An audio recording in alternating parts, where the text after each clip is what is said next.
to Would I Lie to You, the show in which it pays to be economical with the truth. On Lee Mack's team tonight, a comedian who started out as a nurse and now hosts Bake Off Extra Slice. So her career has covered everything from soggy bottoms to soggy bottoms. It's Jo Brand. And a teacher and broadcaster who's campaigning to improve maths literacy. And I have to say, he really is giving it 110%. It's Bobby Seagull. On David Mitchell's team tonight, a star of The In-Betweeners, where he played a socially awkward loser who was terrible at talking to women. I assume David is suing for copyright infringement. It's Jo Thomas. And now, I am going to be super nice to her. She's got an Olympic gold medal for hitting balls with a stick. It's hockey player turned TV presenter, Sam Quek. We begin with round one, Home Truths, where our panellists read out a statement from the card in front of them. To make things harder, they've never seen the card before. They have no idea what they'll be faced with. It's up to the opposing team to sort the fact from the fiction. Jo Brand is first up tonight. My husband and I have agreed that the hour between 7 and 8 p.m. is the only time we're allowed to gripe about our various aches and pains. We call this hour the moan zone. David's team. Between 7 and 8 p.m. Yes. Is that the time you find the aches and pains are most noticeable? No, it's because it's when the One show's on. What specific aches and pains, Jo? Because I will say you've been rather sprightly this evening. Don't be patronising, Rob. You did say that like you were playing Monopoly with your grandmother. So, what are the aches and pains, Jo? Well, I've got a bad knee. I've got a bad knee, actually, as well. Have you? Yeah. What's the cause of your bad knee, I don't... David? Life, you know. Oh, life, OK. The inferior design technique of the creator, should there be one. Anyway, this isn't about me. Jo, what happens if you moan outside of those hours? Like, do you have, like, a moan jar where you... No, the other one can say anything they like to the other one to shut them up. Oh. Including the C word. Coco. In the hour, is it you first, 7 till 7:30, your aches and pains, and then here's a 7:30 to 8, or do you alternate? I'll see your knee, I raise you, you know, a coccyx. This is what David's like when he's chatting up women. Well, it's not that formal, really. Is this ringing any bells with you, Lee? I mean, in your household? I would like to get to that age where you can do the chur where you press the button and it helps you up. Oh, that's nice. Then, you know what I mean? I tell you what, this is going to steal all those younger viewers back from Netflix, isn't it? How old are you, Bobby? I'm a prime number. One more than a square number, but it's a prime number. Oh, in that case, you 37. are... Wait, I've got this. You are 36. Yes. Oh, you are a prime number? I am a prime number, yeah. 37. Yeah. There we go. Yeah. Yes. I mean... 10 points Gryffindor.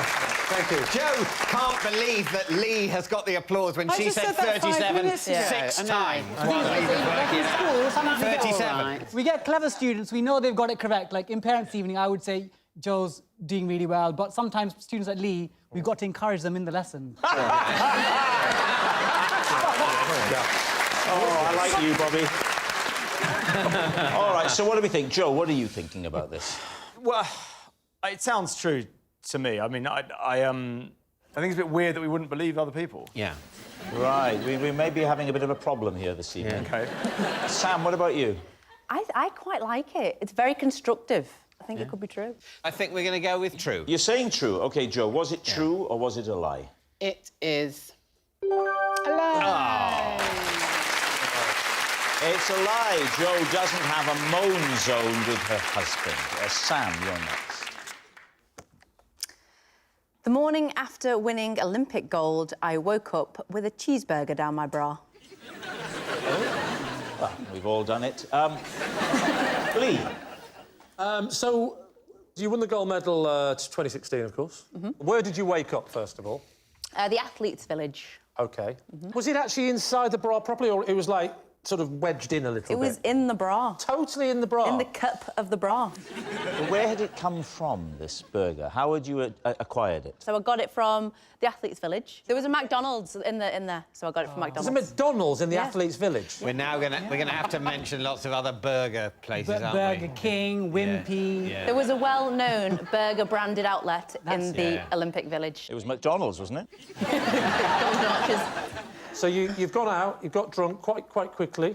What's the last thing you remember about the night? We've had a party, had a few champagnes, naturally, a few beers, and then, yeah, literally went home 2 days later and found a cheeseburger in my bra. Sorry, 2 days later? Yeah. Well, you must have slept at some True. point. Not for the first 2 days. And I didn't shower or I didn't change. Same tracksuit top, medal around the neck, leggings, same T-shirt. You don't really care, do you? God, you can't buy class, can you? You've still got your tracksuit on, Sam. That's nothing. I've got a burger in me, bra. What's your problem? I won gold medal. What have you done? Nothing. Did you eat the burger at the end? Yeah. You ate it? You would, though. Come on. No, Come you on. wouldn't. Yeah, you would. You know, I once found a pot noodle in my underpants. I didn't go near it. Right. Is it the truth or is it a Whopper? You decide. Hey. Top of my head. Can I just ask, is that all that this has been leading to? I think that women do kind of use their bras in lieu of pockets quite often. It's just so much nearer to do that, isn't it? And it's nearer your mouth, and it's just so conveniently convenient. If I was in bed with a woman, she removed her bra, I saw a cheeseburger, and went, what's that doing there? And her reply was, well, it's near in my mouth. Let's go, I'm out of here, I'm going. Why does it ever go in there? This is what I mean, even in a drunk state, at what point do you go, I'll pull out my bra? Yeah, you don't do it. Drunk people eat food. I've put a baguette in my inside pocket. You know, when sober. In your trouser pocket. It can be quite convenient if you've got two having to hold a tea, packet of crisps, maybe a cake. Where's the baguette going? I'll just put it in there. It's a bit uncomfortable, spoils the line of the jacket, but it's serviceable for a few hundred yards. I mean, Sam's story's got a certain sort of craziness about it, which is perfect for the show, isn't it? I had a cheeseburger in my bra, and David's tried to follow it with, I once had a baguette on my inside. Is it true? You're saying... I'm kind of tempted to believe it, really. Yeah. I'm persuaded, but I'd say 53%. It's false. Oh, go on, let's push the boat out. Let's say it's true. It's true. Saying it's true. OK, Sam, truth or lie? It is true. Oh. Well done, Sam. Yes, it's true. Sam did wake up with a burger down her bra. Bobby, you're next. Whenever I go to a nightclub, I always take a book with me. So when the dancing gets a bit much, I can enjoy a good read. David's team. Can I ask a question? Is it only on this show that you talk to people like they're stupid? Where do you keep the book when you turn up at the night? Do you have it in a little In your hand, bag? you know, if you're trying to... Holding it? Just walk in holding it, like, open. Yeah, well, depends if you're reading it as you enter the club. Because sometimes there's a queue for a nightclub, exactly, isn't there? yeah. Absolutely inexplicably. So you could be reading in the queue. Would you match the style of the book to the type of music? Like, if it was Hard House, would you put that with Austin or something? The thing is, like, it depends. Like, if you've planned a night out, then you can match the book. So how often do you go to nightclubs? Less frequently as I've approached my prime, but... the prime, I like it. You like that? Yeah, like that. Maths teachers can be cool, eh? You're like every supply teacher we used to have. And we'd always have the eggs ready. What do you do about the light levels? Well, clubs aren't pitch black, are they? There are like flashing lights, so there's moments there. Perfect for reading, eh? Yes, as it strobes across, you can take in an adjective, can't you? Have you ever used it as like a pick-up line? Where you're like with the book and you're like, hey, do you like Jane Austen? It didn't really work, you know that. Do you know what I mean? Do you ever use yours with your chat-up lines? Hey, do you like cheeseburgers? You'd be surprised how many times that's worked, like. So what do we think then? Joe, what are you thinking? Oh, I think it's true. I've just never seen anyone read a book in a club. I can't see how it's true. Also, when Bobby read it out, it seemed as though he was struggling to read at all. I think it's a lie, so I'm going to say lie. Bobby, they think it's a lie. Was it a lie or was it the truth? So when Bobby Big Time hits the town, he takes a book. It's true. It's true. Bobby does take a book with him to nightclubs. Joe Thomas, you're next. It once took me 5.5 hours to cook macaroni cheese. Please, Steve. Is it homemade macaroni, as in you made the pasta? No. It was dried macaroni. How long does it take to boil macaroni? 10 It's minutes? not just 10, boil 12. it. There's more to it. There's more to it than that. There's a lot to making macaroni cheese. There's It's more- not just boil. You have to, you know, make a roux, which is like a Cheese white sauce. sauce, but be Yeah. careful because it goes lumpy and... 5.5 hours Well, long. you may be helping him out here, Joe. Oh, If sorry. indeed this is a lie. How do you make macaroni cheese, You make Joe? a roux and What's a it can roux? go Tell us this. lumpy and How would you make a roux? And don't say you had it off with a kangaroo. we could have a little Joey, couldn't we? That's good. That's very good. Don't need your pity. I do a bit, but I was following a recipe, so I remember it had 4 different types of cheese in it, but it got Do you held remember the types of cheese? mozzarella. Not really. All right, let me rephrase the question. Could you name any cheeses? Was there a specific occasion? Was this for someone's birthday party or your birthday or... We were on holiday. Who's we? It is my family and another family. And is it And your I said- job to cook for everybody? Not after that, no. The whole thing got held up because somebody stole some of the cheese. Who took your cheese? Well, I can't remember who it was, but I do remember that actually at that stage I said I'm not doing the meal at all anymore. So... Where were you, Joe? Where did this happen? Cornwall. So somebody came and took one of the cheeses and you needed 4 cheeses. I had 4 and I had it all laid out because I like to get everything kind of meticulously ready. So sort of 2 hours in, all I'd really done was get all the ingredients into... I think I've seen too many cooking shows, so I like to have all the ingredients in all the special pots. All pre-weighed on a saucer and all that. pre-weighed, yes. But is anything being cooked at this point? Is the macaroni on? No, nothing, no. You haven't cooked anything. All you've done is lay out the ingredients. But also, there was another delay, which was that I had to move the car. So... Was it in the kitchen? No, it was parked. It was blocking one of the neighbours' Arteries. drives or something. So I had to go and move the car, and then I couldn't find anywhere else to park because it was these like really, really narrow lanes. So I was just getting further and further and further away from where my family were. Why couldn't someone else park it for you? Because of insurance and, you know... Yeah, Well, but you no one drove would have into seen a you. hedge You're in the middle of anyway. nowhere. They wouldn't have seen it, but, you know, you can't muck around. Joe, what are you thinking? I think it could be true. Really? So I read something the other day, and this woman was complaining about her son. She said she asked him to empty the dishwasher, which is the one thing she asks him to do every day. And she timed him, and it took 4.5 hours. And that was because he was just kind of teenager-ish. At one point, apparently, he said, "I've just got to go and have a rest." So I think it's possible. Joe strikes me as a man that's not in a rush. I would like to be with him in a fire. Bobby? But let's lean towards true. OK, we'll say true. You're going to say it's true? OK. Yes. Joe, was that the truth or was it a lie? But it's true. It's true. Joe did spend 5.5 hours making macaroni cheese. Our next round is called This Is My, where we bring on a mystery guest who has a close connection to one of our panellists. Now, this week, each of Lee's team will claim it's them that has the genuine connection to the guest, and it's up to David's team to spot who is telling the truth. So please welcome this week's special guest, Graham.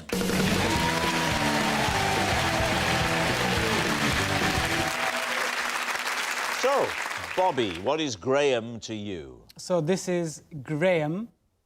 When I won his competition, my prize was a trolley dash through a pound shop.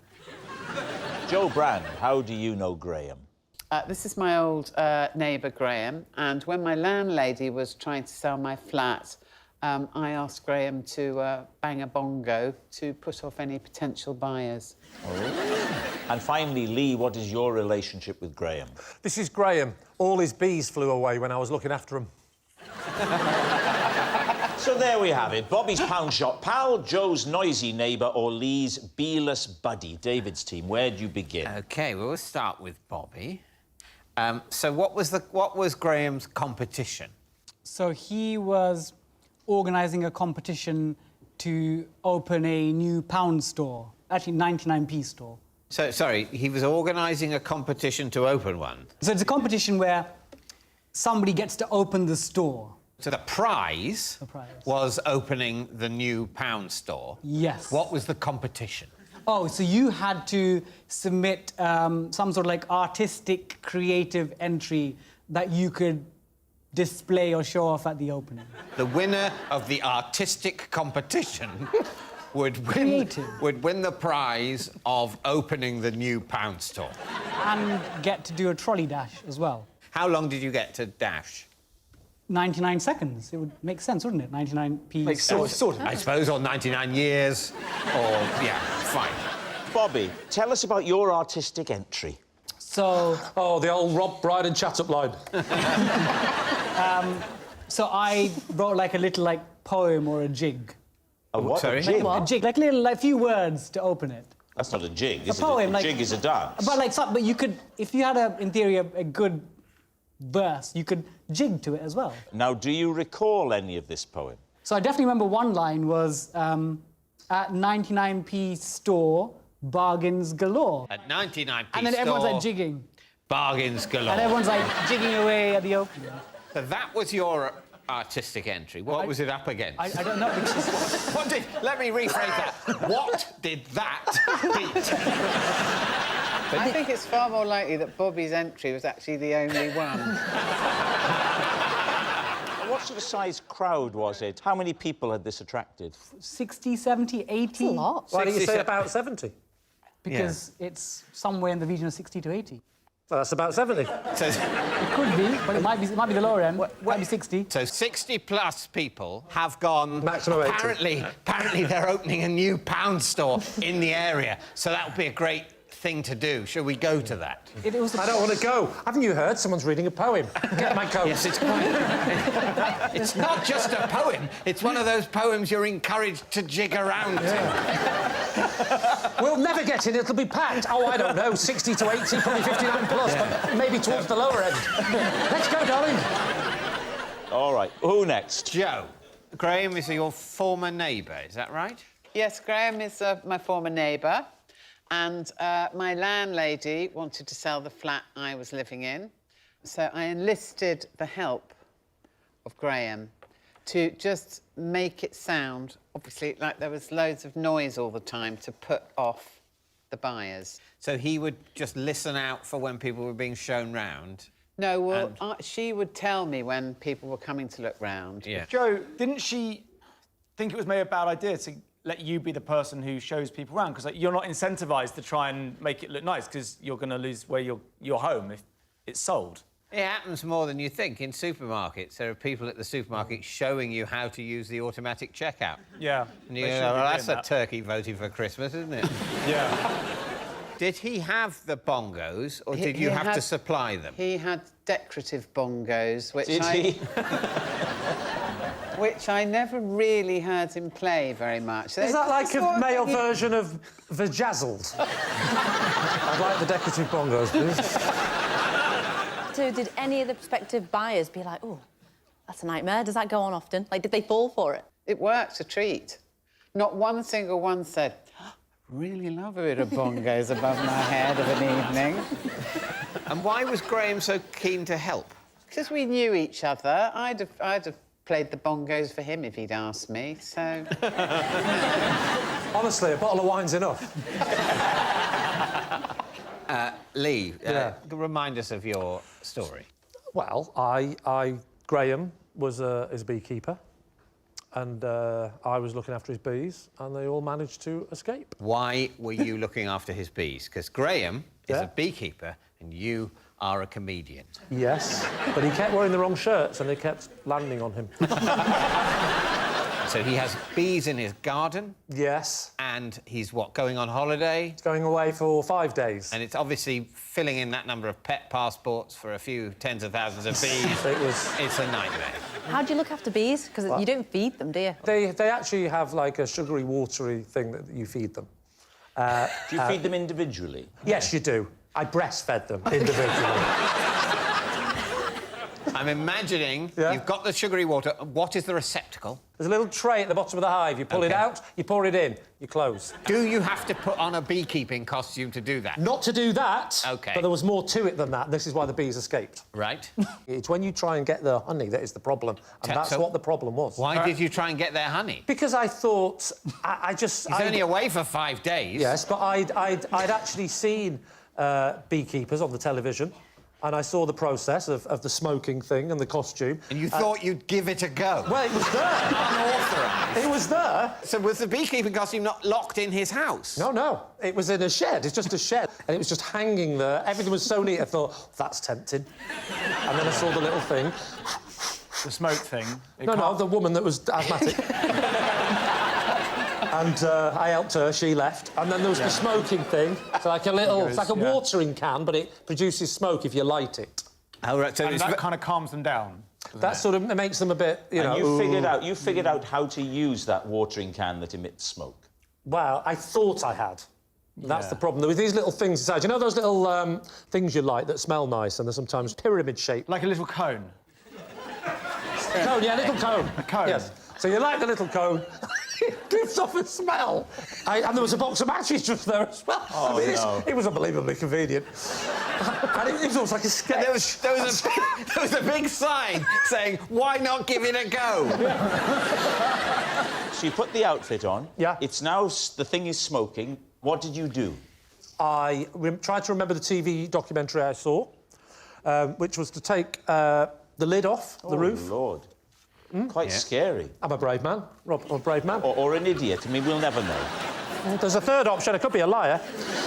So I decided to take the lid off. Whoa, so you took the lid off before smoking them? No, you take the lid off, then you smoke in a downward position. It goes down. Smoking in a downward after you position? get You smoke down Smoke because... rises. No, you don't, because too much smoke can actually kill them. Because if you put it in the bottom and it goes up, it could kill them. It's like the old phrase, never smoke a beehive from the bottom.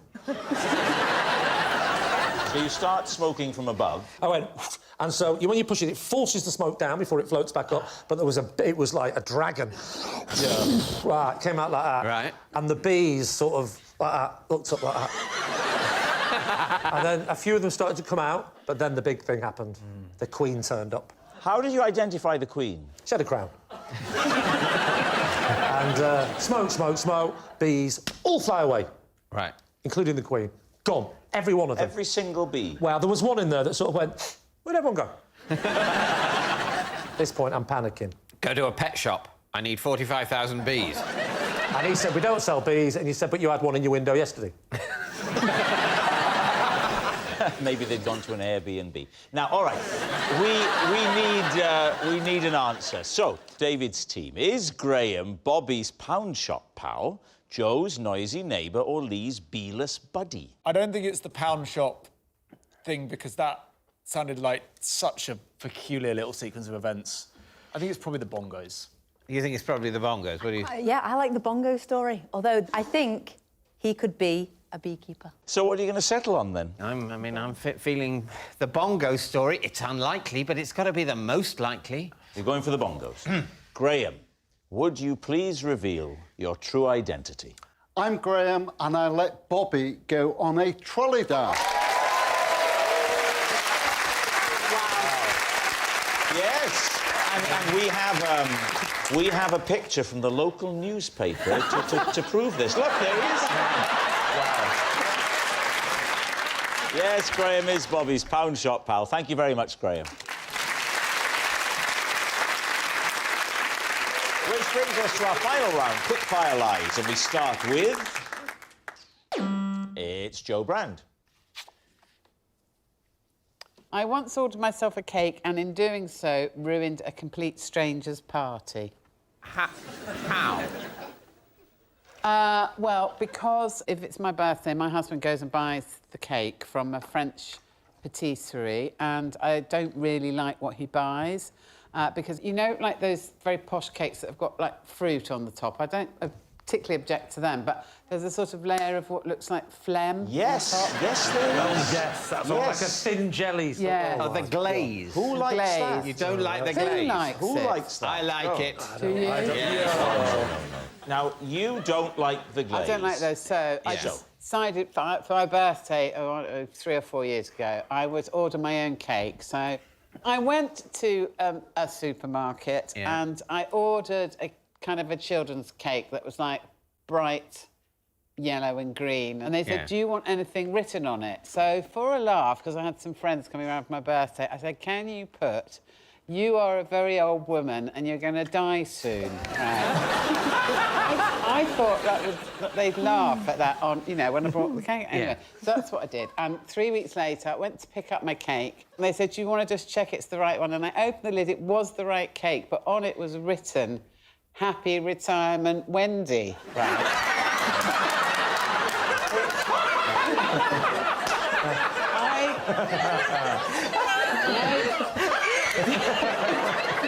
I know, I think what that meant was that, like, Wendy had got my... What a lovely send-off for Wendy. Years of service. She'd been forgetting 1 or 2 things in the office of late. But, you know, in general, she was fondly remembered, but... Oh, my God, I want this to be true more than any other in the history of the show. So, David, what are you going to say to that? What do you think, Joe? If you've made that up just now, then that's really impressive. So I think I'm going to say true. So basically you're saying she's not impressive enough to make that up. That would be really creative. So it can't be because it's Joe. So we'll say it's true. Well, yeah, I suppose it is. I mean, I just totally think it's true. I think it's true. Yeah, I think it's true. I think it's true. So we think we're going to say true. Yeah. You're going to say it's true? Yeah, and it's, I would say, a lovely story, and I'm a nasty enough person to wish I was a fly on the wall at Wendy's retirement.